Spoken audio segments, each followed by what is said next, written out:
The comic book industry is in peril. That's no secret. But what if I told you some of these stores deserve to fail?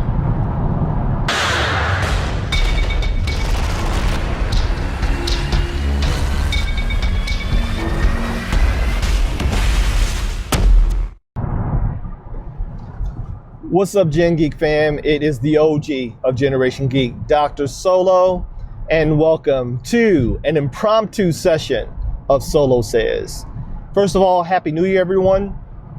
Excuse me if I do not look directly into the camera because I have been in traffic and I am en route back to the cribbo following a day of grinding and hustling for Kapow, the Comic Art Academy.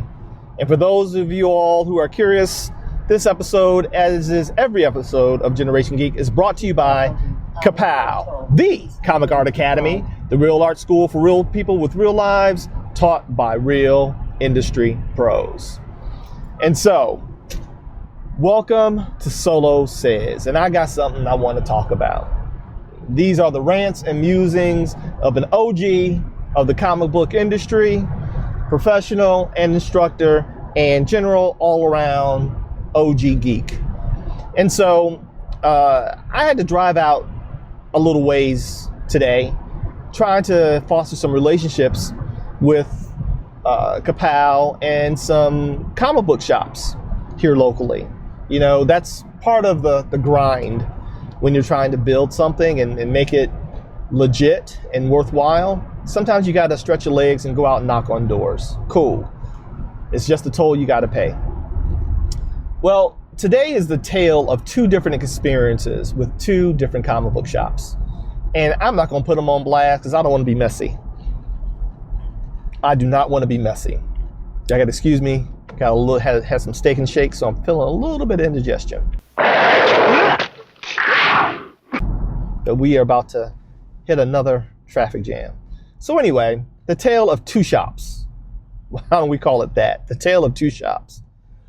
First, let me preface it by saying this. It is no mystery that the industry that we all love and adore is in a precarious place.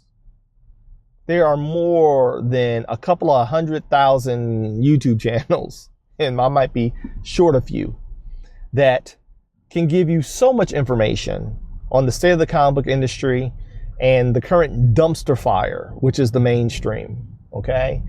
One of the things I try to do, though, is stay positive because this industry has been good to me, it's been good to my family. I still love it in all its brokenness, but much like what's going on in our country, let's not ignore the problems, okay? Because that's where the danger is, when we turn a blind eye to real issues that are plaguing the thing that we are really passionate about. In this case, comics. And so, again, you have no problem. You'll have no problem finding a YouTube channel to give you all the dirt and the doomsday stuff of what's happening in comics. And it's always directed at the publishers and the editors and the creators that they're allowing to spew out some of this less than desirable content in comics. But what I don't hear a lot of people talking about are comic book shops. Now, you guys know we had this series here on the channel called Comic Shop Talk, where I go to my local comic book shop and we talk to Eddie and Tommy. You can find them here on the channel. They were live, me, Jay, my other son came a couple of times, Dave. Y'all know the crew. Check them out here on the channel. You probably will love those discussions. But that is one type of comic shop. Okay? That is one type of comic shop. That is the type of comic shop that I believe deserves to stay around. But how many comic shop horror stories are out there? Because Lord knows I've had my more than fair share. I'm so scared right now. Okay, where you got these guys that are dweebs and geeks and not really aspirational anyway, that have been given the keys to manage or, heaven forbid, actually own the comic shop that don't like people. They are socially awkward. They may have some psychological things going on, but they're the ones that you have to deal with. They're the experiences you're going to have and endure when you walk through their doors. Far too many. We don't talk about those. A lot of times when we talk about the comic book shop and the state of the comic book industry, we paint this picture of the LCS as this fun-loving, get-together club space where we get to geek out and have fun and indulge in the fandom and being a kid again. But I'm afraid those experiences are too far and few in between. I'm fortunate enough that the comic shop that I attend is that. Okay? Is that. But there's another store not far from them. Okay? That shall remain nameless. That is bigger. That is prestigious.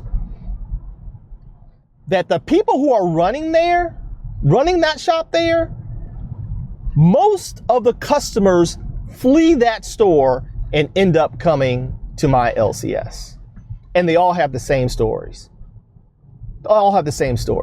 There's a young lady behind there that runs it, who shall remain nameless, who is 50 yards short of being friendly and amenable. And another dude, a tall dude with glasses, that I ain't met a person who likes this guy yet. But whenever they come into the shop, they're always talking about these two people at this other comic book shop and how horrible the experience is. Here's what a lot of these ne'er-do-well comic book shop owners fail to acknowledge. You don't run nothing but that shop, man.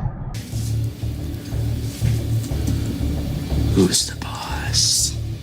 Let's just say I'm the boss. Stores are closing everywhere. Since the bubble burst in the 90s, right after the 90s, I want to say, 60%? Something around there. Hopefully I can find a graphic or something. Whatever. A vast amount of comic book shops shuttered forever. And they are shuttering virtually daily. And in our desperation to keep them afloat, to support them, you have YouTubers support your LCS. And absolutely, support your LCS. But let me add this caveat. Support them only if they deserve to be supported. How about that? That boy is good. How about that? Let's not make excuses for the ones who have abysmal customer service, like the other comic shop I went to today, the one of two. Again, tale of two shops. I walk in there. So I'm just leaving this one comic shop today. I introduce myself. Hey, I'm Dr. Solo. I run an online comic art school. I'm also a professional artist. We shook hands. We talked about dogs. We talked about employment. We just really amenable people. Really, shout out to Clan MacDonald Comics. Clan MacDonald, shout out. Okay? They didn't know me from a can of paint, but they made me feel welcome. Okay, I came in with an agenda.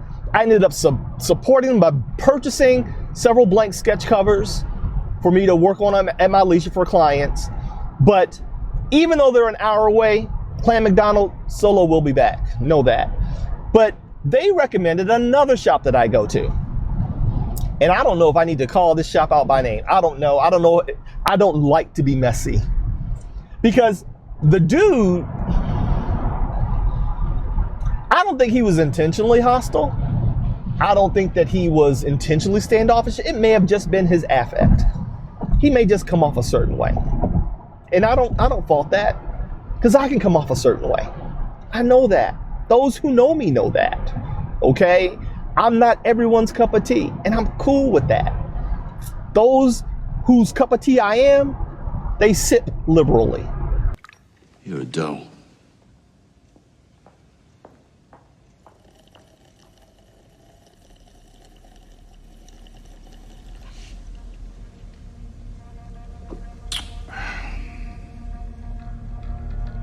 But some may turn the other way when I come around. I'm all right with that. But this dude, let me tell you something. The other shop recommended this shop, which shows you how nice they are. I walk into this shop and it's crammed full of stuff, right? You got some cool stuff like most comic shops do. And I'm optimistic, I'm upbeat. Hey, how you doing? My name is Solo, blah, blah, blah. Bye. And immediately, no, I don't do that. I don't do that. We just don't have the resources. I'm like, cool, got it. I said, well, man, hey, do you have some blank sketch covers, right? I want to support. Do I need more blank sketch covers? Absolutely not. Organizing my blank life. All my blanks. Organizing.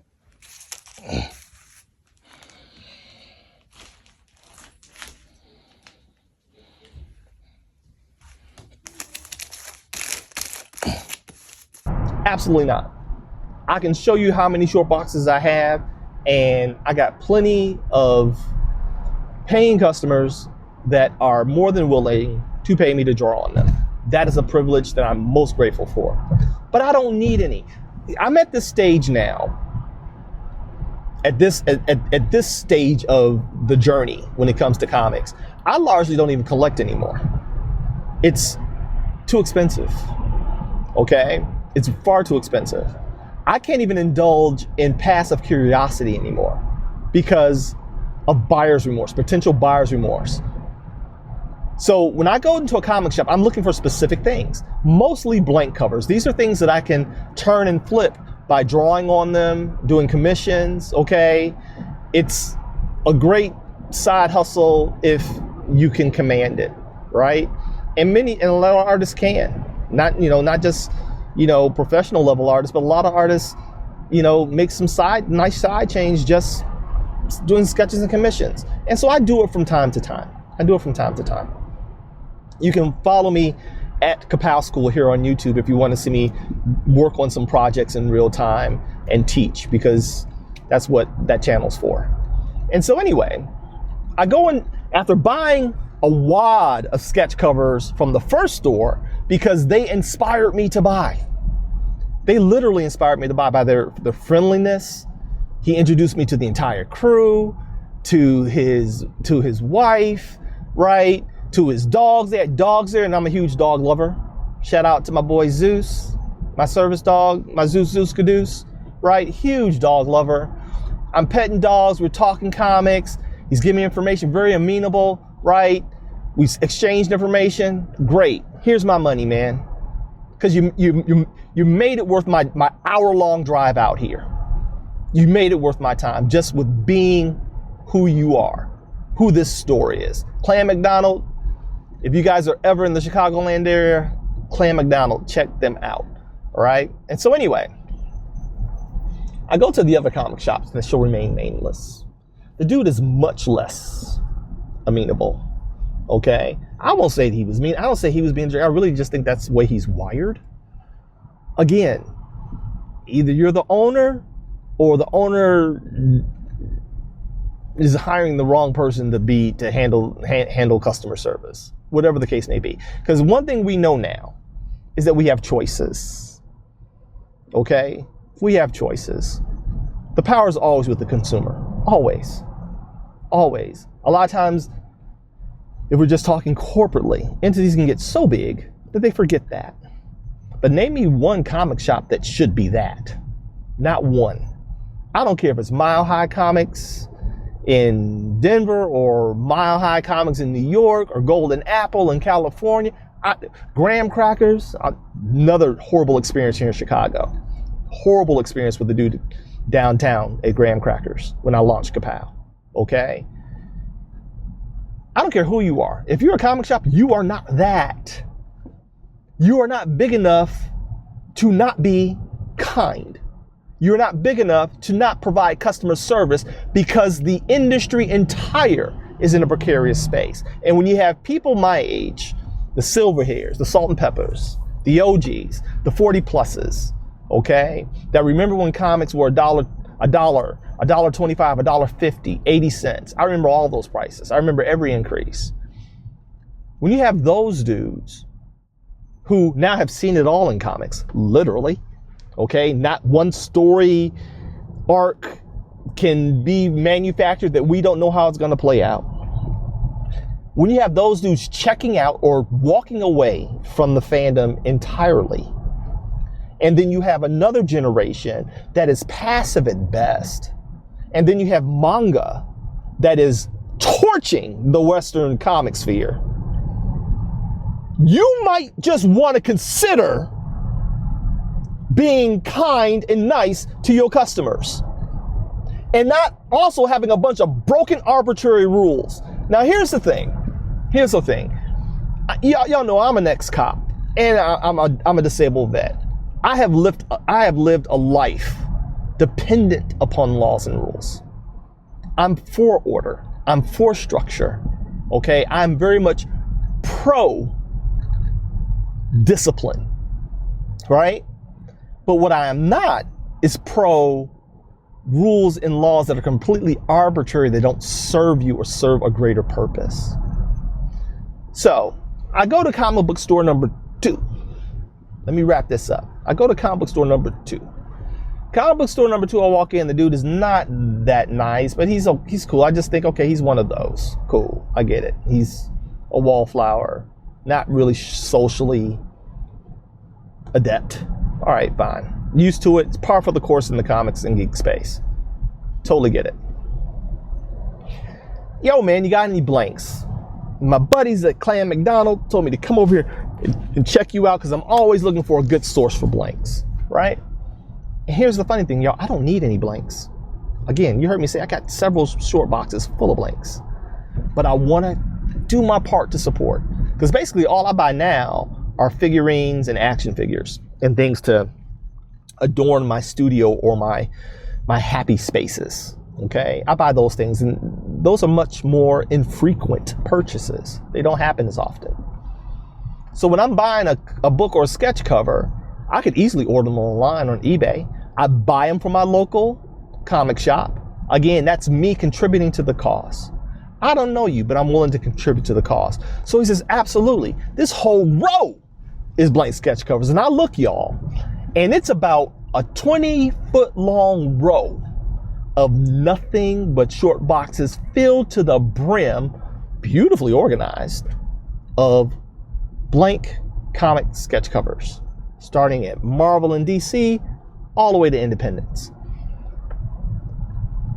I start going through the covers, and I'm like, and I don't need any of these, but I'm here now. Let me go ahead and walk away with something.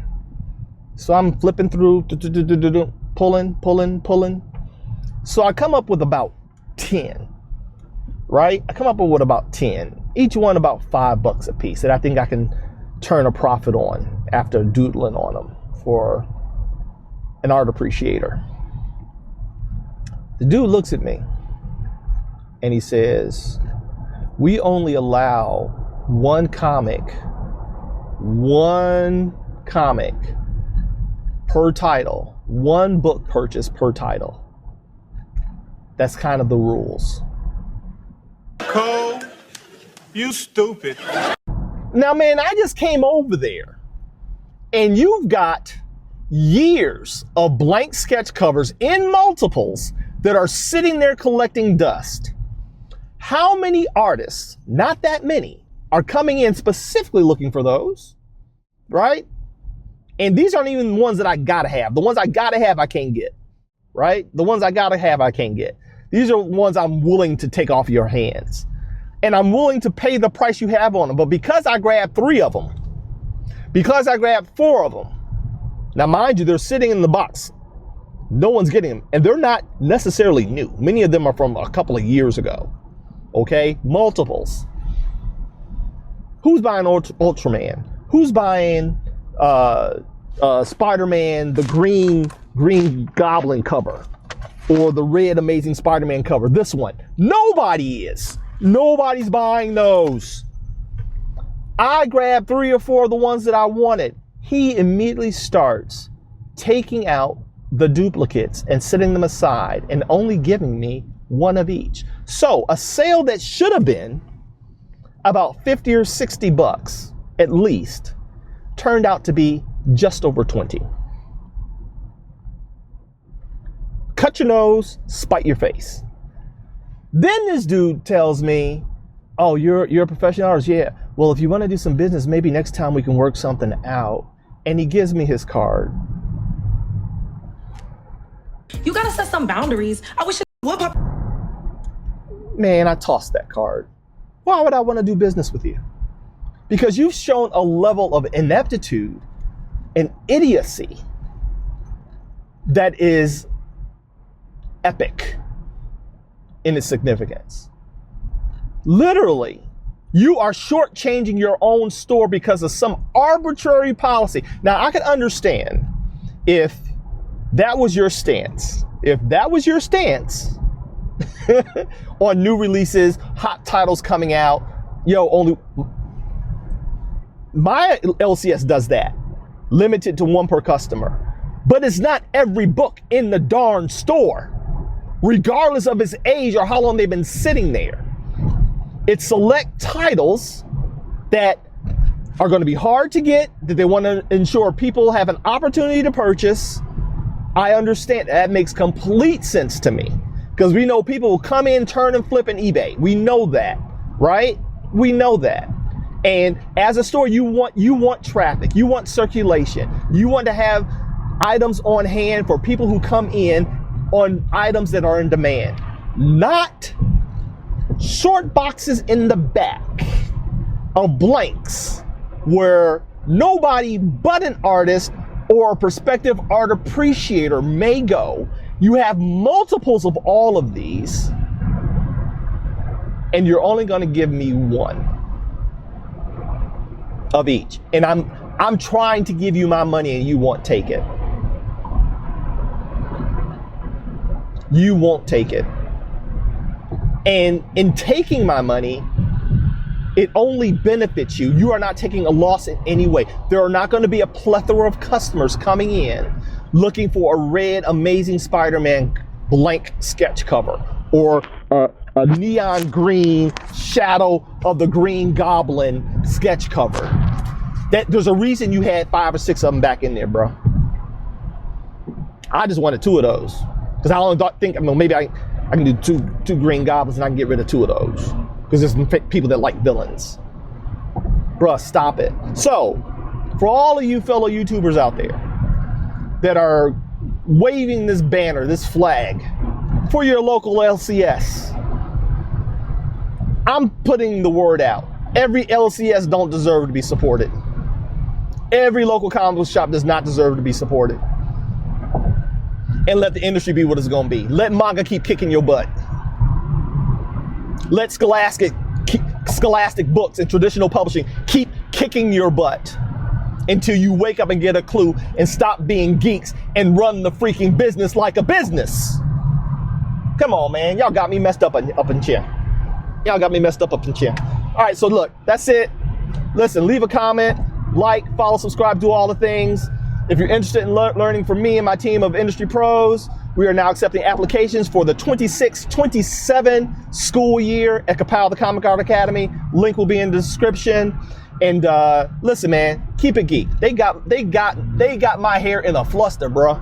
They got me turned up in here, okay? Because I'm tired of these LCSs wanting this support and then treating you as if they don't need your support and your money, when all the indicators say otherwise. Wake up, LCSs. If you have somebody at the counter, like the female at the store that's not far from the store that I attend, that those who attend my store know the store I'm talking about, okay? Get them off the counter. Greet them with a smile. How can I help you today? Hey, welcome. That's what Eddie does. That's what Tommy does. That's what David does. That's why everybody's leaving that store and coming to this store. They go to the other store just to play cards. But when they want to be treated like a human being, like a valued customer, check out Amazing Fantasy Books and Comics in Tinley Park. Hint, hint.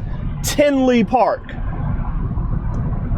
There's another location. Go to Tinley Park. And this store that I left, this dude, you're only gonna get one, no matter how old the milk is, no how many they got, they sitting on. You sitting on inventory you can't get rid of, and you won't sell it. Stupid. Are you stupid or something? Well, listen, that's what I got. Somebody ask you, you can tell them Solo said it. Peace.